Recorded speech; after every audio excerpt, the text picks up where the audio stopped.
अस्सलाम वालेकुम। कल उम्मीद करता हूँ फिट होंगे, बेहतरीन होंगे, अपनी लाइफ अच्छे से एंजॉय करोगे। हम तीनों की तरह देवों के देव महादेव एपिसोड है जी 382 और सेकंड पार्ट है। लाइक शेयर सब्सक्राइब कर दें। स्ट्रेट चलते हैं वीडियो की तरफ। इनका नाम है राणा मोहम्मद अली, मोहम्मद समीर खोखर। मलिक सत्तारी पाल सो गाइस, लेट्स स्टार्ट।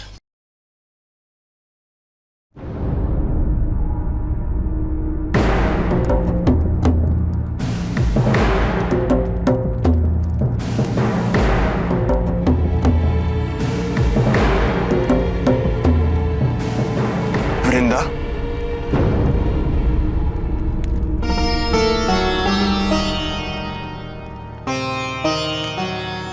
प्रणाम आचार्य। आयुष्मान भव।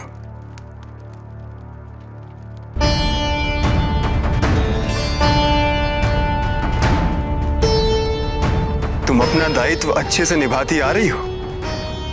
दायित्व होता ही निभाने के लिए आचार्य, आप ही ने सिखाया है। अभी तो सूर्य भी उदय नहीं हुआ, तो तुम अभी से यहाँ क्या कर रही? युद्ध को पुनः आरंभ होने में समय है और तुम्हारी आवश्यकता युद्ध के समय अधिक होगी। युद्ध आरंभ होने में समय अवश्य है, परंतु एक बार युद्ध आरंभ हुआ तो तैयारी करने का समय कहाँ मिलता है आचार्य। मैं सुनिश्चित कर लेना चाहती हूँ कि मेरे पास सारी ही औषधियाँ पर्याप्त मात्रा में हो। किंतु हमें इनकी मात्रा तो कल से अधिक प्रतीत हो रही है। तुम्हें नहीं लगता कि आज हमें इतनी औषधियों की आवश्यकता नहीं पड़ेगी? क्योंकि असुरों का प्रदर्शन यदि कल की भांति आज भी रहा तो ये युद्ध हम आज ही जीत जाएंगे। क्या आपको वास्तव में लगता है देवराज इंद्र भयभीत होकर भाग गए? नहीं आचार्य, आप भी जानते हैं देवराज इंद्र अवश्य ब्रह्मदेव, महादेव और नारायण सबसे सहायता मांगने गए होंगे। आज युद्ध में कुछ भी हो सकता है और मैं अपनी ओर से पूरी तैयारी में रहना चाहती हूँ। तो तुम्हारे कहने का तात्पर्य ये हुआ कि आज असुर पराजित होंगे।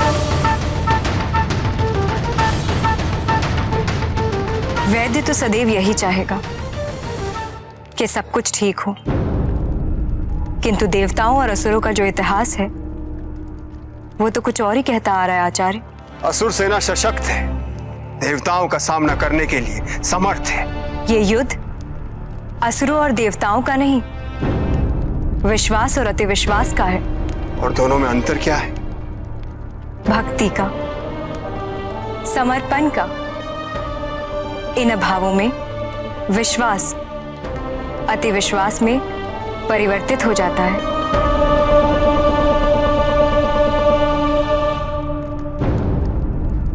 यदि मैंने कुछ ऐसा कह दिया हो जो मुझे नहीं कहना चाहिए था तो क्षमा कीजिएगा। युद्ध की तैयारियां करनी है, आज्ञा दीजिए।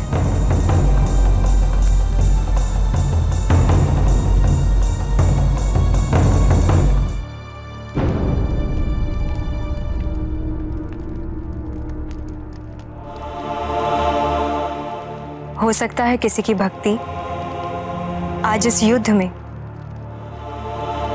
वृत्रासुर के अति विश्वास को पराजित कर दे।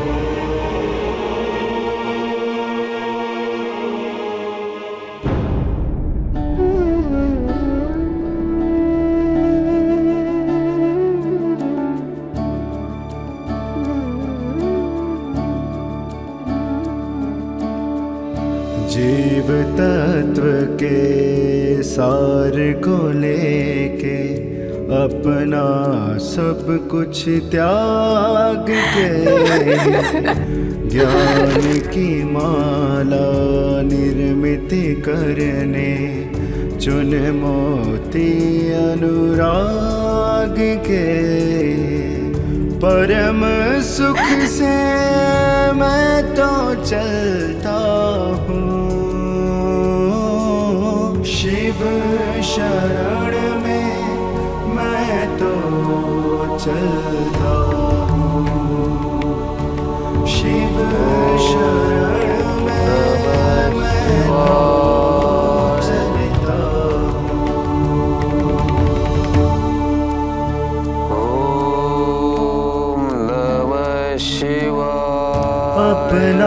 जीवन अपने प्रियजन, अपना सुख अपनी व्यथा, कुछ भी अपना है नहीं, बस स्वार्थ की है ये कथा। मोह स्वार्थ से स्वाधीन होके स्वयं को गुरु चरणों में खोके। अश्रु न बहाइए,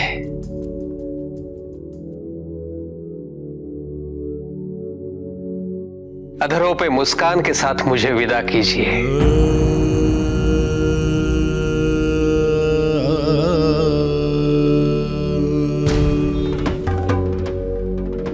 मेरा जीवन सार्थक होने जा रहा है।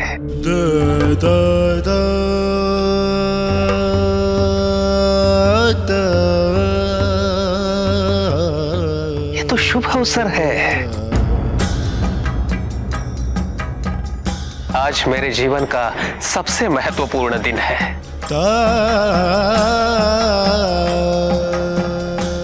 मैं आज अपने गुरु के पास जा रहा हूं, अंतिम बार।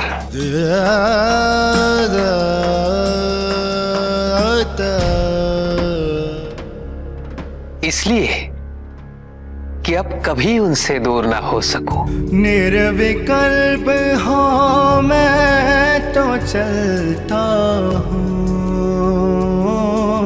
शिव शरण में मैं तो चलता हूँ, शिव शरण में मैं तो चलता हूँ।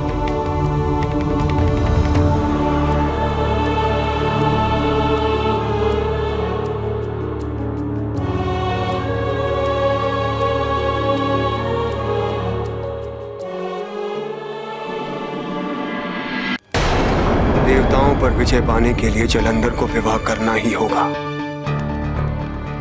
एक ऐसी कन्या से जो कठिन परिस्थितियों में भी अपनी स्थिरता ना खोए, जो पवित्र और जिसमें भविष्य की ओर देखने की क्षमता हो। और हमें ये सभी गुण काल नेमी की पुत्री वृंदा में स्पष्ट दिखाई देते।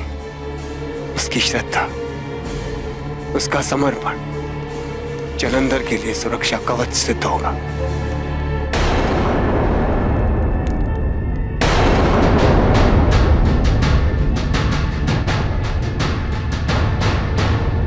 दंड तो तुम्हें मिलेगा इंद्र।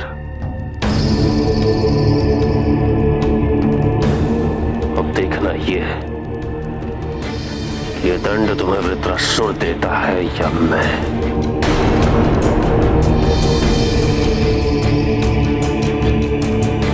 तुम सदैव आक्रमण की सोचते हो और हम संरक्षण की। हाँ जलंधर, तुम्हारा संरक्षण।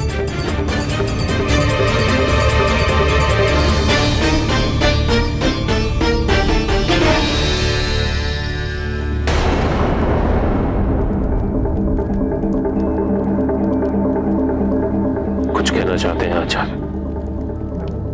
नहीं,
चाहिए।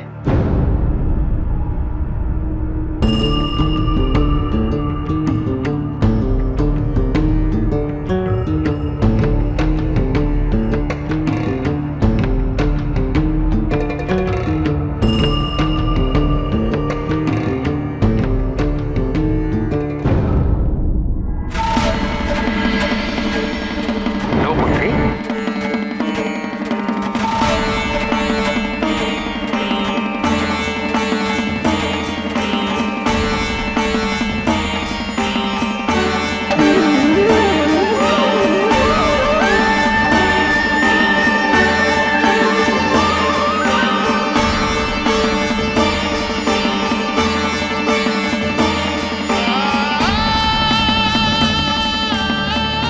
स्मरण रहे, दिशा भटकना ही दिशा को पाना है।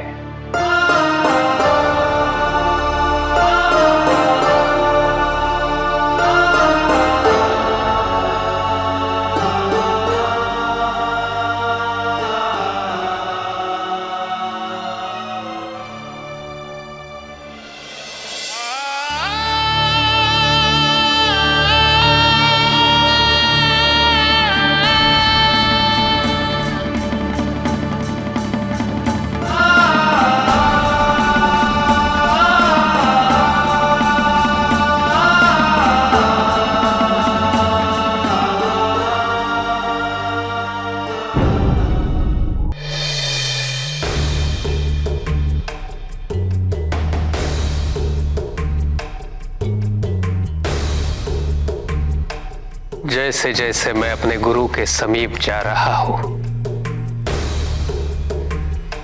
मुझे उनकी कृपानुभूति हो रही है।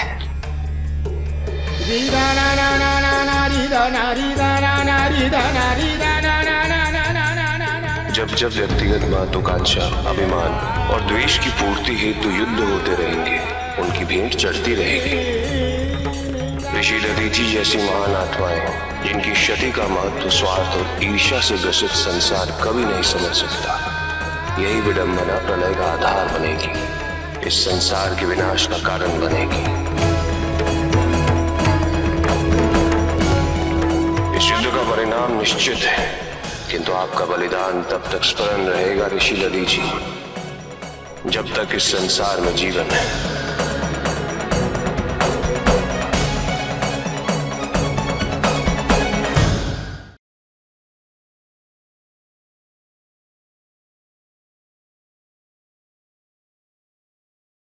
असुरों की राजकुमारी जो वृंदा हैं, उनके पास बहुत ही ज़्यादा ज्ञान है और वो भविष्य को भी देखने की जो क्षमता है वो रखती हैं। यहाँ पे शुक्राचार्य जी उनके पास पधारे हैं और शुक्राचार्य जी जब उनसे बातचीत कर रहे थे तो वृंदा जो है उन्होंने बहुत सारी ऐसी बातें कर दी हैं जिसमें शुक्राचार्य जी के लिए एक सीधा सीधा पैगाम था, एक मैसेज था जो शुक्राचार्य जी को वो देना चाहती थी। क्योंकि शुक्राचार्य जी युद्ध को लेकर बड़ा खुश हैं और वो सोच रहे थे कि असुर जो हैं उनकी जीत हो रही है। युद्ध का दूसरा दिन है और तैयारियां शुरू हैं और आज जो वृंदा ने बातें की हैं उन बातों को सुनकर शुक्राचार्य जी को लग रहा है कि यहाँ पे असुर जो है आज उनकी पराजय हो जाएगी। उन्होंने जब पूछा कि क्या ऐसा होने वाला है तो उन्होंने कहा कि ये युद्ध की तो बात ही नहीं है कि युद्ध में जीतेगा कौन हारेगा कौन, ये तो भक्ति और विश्वास की बात है। तो मेरे ख्याल में वो जानती हैं कि ऋषि दधीचि जो हैं वो अपना बलिदान देने जा रही हैं और उनकी अस्थियों से बना हुआ जो वज्र है वो विनाश करेगा वृत्रासुर का, क्योंकि वृत्रासुर का अगर कोई विनाश कर सकता है तो अस्थियों से बना हुआ जो वज्र है वही कर सकता है। इसके अलावा शस्त्र इसके अलावा और कोई ताकत जो है वो उसका विनाश नहीं कर सकती। यहाँ पे वृंदा जो है उन्होंने क्षमा तो मांगी है, लेकिन शुक्राचार्य जी समझ गए हैं कि वो संकेत क्या देना चाहती हैं। कुछ ऐसा होने वाला है जो नहीं असुरों के लिए होना चाहिए, लेकिन जलंधर जो हैं वो इन चीज़ों को अभी समझ नहीं पा रहे और शुक्राचार्य जी यही चाहती हैं कि जलंधर जो हैं उनका विवाह वृंदा जो राजकुमारी हैं उनसे हो जाए, क्योंकि वो चाहती हैं कि जलंधर जो हैं उनकी सुरक्षा के लिए उनकी जो पत्नी है उनके साथ इस तरह से होना चाहिए कि जो भविष्य को भी देख सकें और जो हर काबिलियत का भी जो है स्मरण कर सकें। तो यहाँ पे वो सारी खूबियाँ जो एक नारी में होनी चाहिए वो वरिंदा राजकुमारी जो है उनमें उनको नज़र आ रही हैं। दूसरी तरफ ऋषि दधीची जो हैं, बड़ा ही इमोशनल सीन है यहाँ पर कि वो अपना बलिदान देने जा रहे हैं और बलिदान देने से पहले यहाँ पे ऋषि देवता सब यहाँ पे आए हुए हैं और सब जो हैं उनकी आंखों में आंसू हैं। देवराजेंद्र जो है वो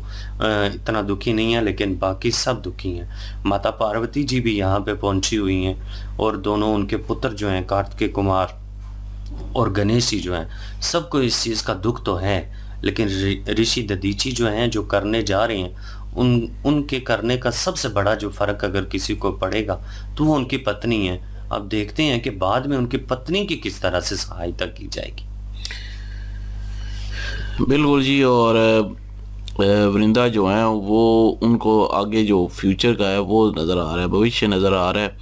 और क्योंकि उनको पता है कि इंद्रदेव जो हैं वो भागे नहीं हैं, वो किसी न किसी देवता के पास गए हैं और उनकी सहायता लेने के लिए गए हैं। जब वो अगर आगे मतलब कि शिव जी या विष्णु जी या ब्रह्मा जी, तो अगर आगे आ गए या उन्होंने कोई सुझाव दे दिया तो फिर जो है पराजय होना शुरू हो जाएगी असुरों की। तो उनको ये नज़र आ रहा है, इसलिए वो कह रही हैं कि मैंने तैयारी की हुई है, अगर मैं लेट आती तो फिर मैं तैयारी ना कर पाती है। शुद्धियाँ जो हैं वो तैयार की हुई हैं। शुद्धियाँ, उन्होंने कहा ये शुद्धियाँ तो बहुत ज़्यादा हैं, तो इतनी की ज़रूरत नहीं पड़ेगी, हमारे इतने असुर जो हैं वो ज़ख्मी नहीं होंगे अगर जब तक वृत्रासुर लगा हुआ है। तो उन्होंने कहा कि वृत्रासुर के लिए जो है वो इंद्रदेव चले गए हैं, तो कुछ ना कुछ हो जाएगा। तो मतलब उनको नज़र आ रहा है कुछ। तो ये शुक्राचार्य जी को भी पता चल चुका है कि उनको फ्यूचर जो है वो नज़र आ रहा है और फ्यूचर में कुछ होने वाला है, भविष्य में कुछ होने वाला है। इसलिए वो भी यही सोच रहे थे कि ऐसी एक अपना स्त्री हो जिससे जलंधर जो है वो विवाह करें, जो कि हर मुश्किल वक़्त में स्थिर रहे और जिसको जो है भविष्य का भी अंदाज़ा हो जाए, तो इससे ताकत बढ़ जाएगी जलंधर की, तो संरक्षण जो है वो हो जाएगा जलंधर का। तो वो ये सोच रहे हैं, तो उनको वो नज़र आ रही हैं अपना वरिंदा, तो उनके साथ विवाह करवाना चाहते हैं। वो गए भी हैं उनके पास, लेकिन वो देखा कि वो परिशोध में जो है वो डूबे हुए हैं कि बदला लेना है, आक्रमण करना है। तो वो कहे कुछ भी कहे बगैर जो है वो बाहर चले गए थे उनके कक्ष से। तो लेकिन दूसरी साइड पे बड़ा इमोशनल सीन चल रहा है। दधीची जी जो हैं वो अपना त्याग करने जा रहे हैं, उनको तो कोई अफसोस ही नहीं है ना, लेकिन उनके चाहने वाले जो हैं, जो उनके भक्त हैं, मतलब उनके शिष्य हैं और देवता हैं, उसके अलावा कार्तिकेय हैं, गणेश जी हैं, माता पार्वती हैं, वो भी सारे दुखी हैं, वो भी आंसू बहा रहे हैं। हालांकि उनको मना किया है कि आंसू ना बहाएं। अब उन्होंने वही जो सती के वक़्त जो है वो किया था, बेलपत्र दिया था। वो शुरू में हमने देखा था दक्ष जो है वो कह रहा था कि बुलाओ उनको, अगर विश्वास है तो वो यहाँ क्यों नहीं आता, शिव जी के बारे में कह रहे थे। तो उन्होंने बेलपत्र दिया था, तो कहा था कि आप जो है वो उनको याद करें मन से, सच्चे मन से, तो वो इधर आ जाएंगे। उन्होंने किया तो वाकई वहाँ पे शिव जी जो है वो पधारे थे उस वक़्त। तो अभी भी जो है वो दूसरी दफ़ा फिर माता पार्वती को दिया था उस वक़्त जब दूसरा जन्म हुआ था। फिर अब फिर से जो है वो उनको दिया है बेलपत्र, और यही कहा है कि दिशा भटकना जो है वो दिशा पाना ही होता है। तो एक सबक जो है वो दे के गए हैं उनको भी। तो अभी वो जा रहे हैं उधर। हालांकि शिव जी जो हैं उनको भी अच्छा नहीं लग रहा कि ऋषि दधीची जो हैं इस तरह त्याग करें, लेकिन ये आवश्यकता है संसार के लिए, संसार के भले के लिए। और लेकिन अगर उन्होंने एंड पे ये भी कहा कि ये संसार के लिए भी जो है वो सही नहीं है, कि मतलब कि संसार के लिए ऋषि दधीची जैसे जो है वो उनको त्याग करना पड़ रहा है। बिल्कुल ऐसे ही आत्माओं की उन्हें ज़रूरत है, और ये एक किस्म का बर्डन ही होगा जो उन्होंने एक किस्म की कुर्बानी तो दी है, और सब परेशान है इस चीज़ को लेकर कि जो है ऋषि दधीची जो है अपने आप को कुर्बान करने जा रहे हैं। और देव जो हैं शर्मिंदा भी हैं, सेंटिमेंटल भी हैं, लेकिन इनमें नज़र आ रहा है बाकी देवों में, वो अग्निदेव और सब खड़े थे, तो उनमें कुछ थोड़ी बहुत जो है वो नज़र आ रहा है कि उन्हें शर्मिंदगी भी है और इस दुख चीज़ भी की है। दुख भी है और ये चीज़ें फील कर रहे हैं। लेकिन ऑन अदर हैंड जिस तरह का रवैया था लास्ट पार्ट में हमने देखा इंद्रदेव का, वो तो है ही मतलबी टाइप जो है वो लग रहा है कि कब ये अपने आप को जो है वो कुर्बान करें, बलिदान दें, और कब मुझे वो शस्त्र जो है वो मिले और मैं जाके वृत्तासुर जो है उसको मारूं और जलंधर का खात्मा हो और ये असुर जो है मेरे राज्य तक न पहुँचे, उसका ये मकसद है। लेकिन यहाँ पे सब जो है ऋषि दधीची को लेकर, और जो बीच में उन्होंने वही चीज़ जो है दोबारा दोहरा दी। बेलपत्र जो है शिवलिंग की तरफ देखा और बेलपत्र उठाया उनके हाथ में रखा, तो वो विजुअल जो है उन्हें आ रहे हैं बार बार। उन्हें नाम तो नहीं पता लेकिन वो इन्हें बाय फेस जान रही हैं, उन्हें बातें सुनाई नहीं दे रही, सिर्फ उन्हें एक ख्यालात हैं कि इनसे मुलाकात हुई और ये यहाँ पे, और वो तीनों रूप जो हैं किस्म के दोनों रूप उसमें उनको वो देखा गया और बातचीत जो है वो नहीं सुनाई। लेकिन ये है कि इन्हें पता नहीं कि वो प्रॉपर के है कौन, लेकिन विजुअल है उनके जहन में, तो वो उसी बेलपत्र को देख रही है। लेकिन बाकी वो इस चीज़ को भी लेकर अभी परेशान है, और उनकी जो पत्नी है वो काफ़ी परेशान थी, क्योंकि जिस वक्त स्टार्टिंग में सीन आया कि सुबह जो है आखिरी सुबह जो है उसकी पहली किरण थी, और वही ऋषि दधीची जी जो नॉर्मल वे में करते हैं कि पानी दे रहे थे पौधों को, और उनकी वाइफ जो है कह लें कि किस तरह उस चीज़ को हैंडल करेंगी। शिव जी सारी सिचुएशन देख रहे थे। मेरे हाल में जो एंटी एंड उन्होंने कहा कि संसार के लिए अच्छा नहीं होगा, मे भी हो सकता है कि उनकी पत्नी को लेकर, क्योंकि उनको बड़ी तकलीफ़ है इस चीज़ की। तो लेकिन ये करना है और ऋषि दधीची ने खुद ये फ़ैसला लिया है। लेट्स सी देखते हैं आगे किस तरह जो है वो बलिदान देते हैं और किस तरह वृत्तासुर जो है उसका वध होता है। नेक्स्ट पार्ट पे चलते हैं। लाइक शेयर सब्सक्राइब कर दीजिएगा। इंशाल्लाह मिलते हैं नेक्स्ट वीडियो में। अपना ख्याल रखिएगा, दुआ में याद रखिएगा। तब तक के लिए अल्लाह हाफिज़, पीस।